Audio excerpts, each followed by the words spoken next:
Kia ora everyone, Sarah Creates here with a little bit more progress on my Angelica Schuyler cosplay. Now, May has been a really busy month for me, so I haven't done a whole lot of work on this costume, but I will show you the little bits that I have been able to make.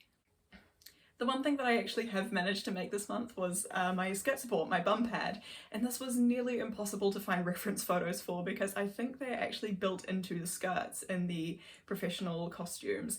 So finding reference photos for them were nearly impossible because you can hardly ever find photos of costumes on the inside. So that means the only reference photos I could find were some really old ones of fittings with the original cast. Those pictures showed a very wide waistband with a really dense layers of ruffles, which was very interesting to me. It's not at all what I expected it to be, so I think the ruffles are actually starched or stiffened in some way, because otherwise I don't quite see how they would be able to hold up the skirt at all and give that shape, a really dramatic hip shape of these costumes. They also dip into a V shape down centre back, which allows the bodice to sit a lot more flat at the back along the curved line, and it gives this really gorgeous curved shape over the back as well, which is one of the pieces that I've really wanted to get right with my skirt support and my silhouette. So that's how the theatre did it, but I also wanted to have a look at how history did it. So generally 18th century bum pads are made like a strangely shaped pillow. That's the most typical common way that you'll see them made. And it will be tied around the waist and it just gives the shape around the hips. It's something for the skirt to sit on. The good thing about the bum pad as well is that I can actually try a couple different methods and see what I like best, because it's not a whole lot of materials and it's not a whole lot of time to make them.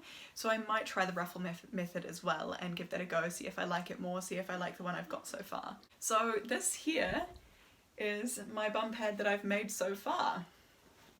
It's just about as big as I am and it has given a really cool shape so far, but I do want to try the ruffles as well, so I will try that again. I'll show you what this looks like in just a moment.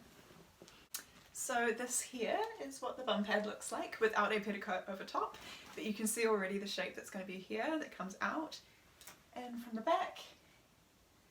And I'm going to chuck a petticoat on and see how it looks over that. And here we are with a petticoat over the back. This is an old petticoat from a costume I made about 2020, so it's a little bit of an old petticoat, but it is made in a very similar way to how my Angelica petticoat will be made. So that is that there. Just spin.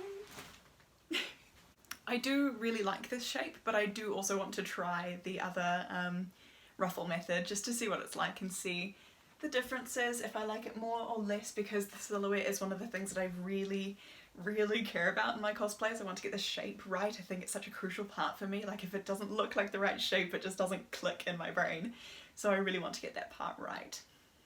Now, I said last month that I was going to make an embroidery design for a pocket for Angelica, and I never got around to it because I never actually came up with any ideas for it. I had no creativity come from my brain.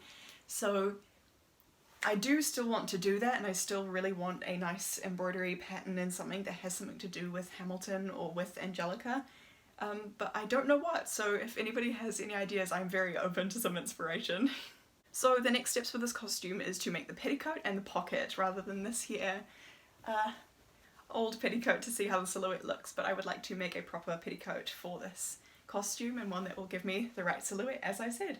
So after I've finished the petticoat and the pocket, I'm finally onto the outer garments, which is really exciting. I can finally start drafting some beautiful bodices and skirts and cut into this gorgeous bronze and champagne coloured satin that I have literally sitting right next to me right now. But otherwise, that is all for this month, so I'll see you next time. Ka kite!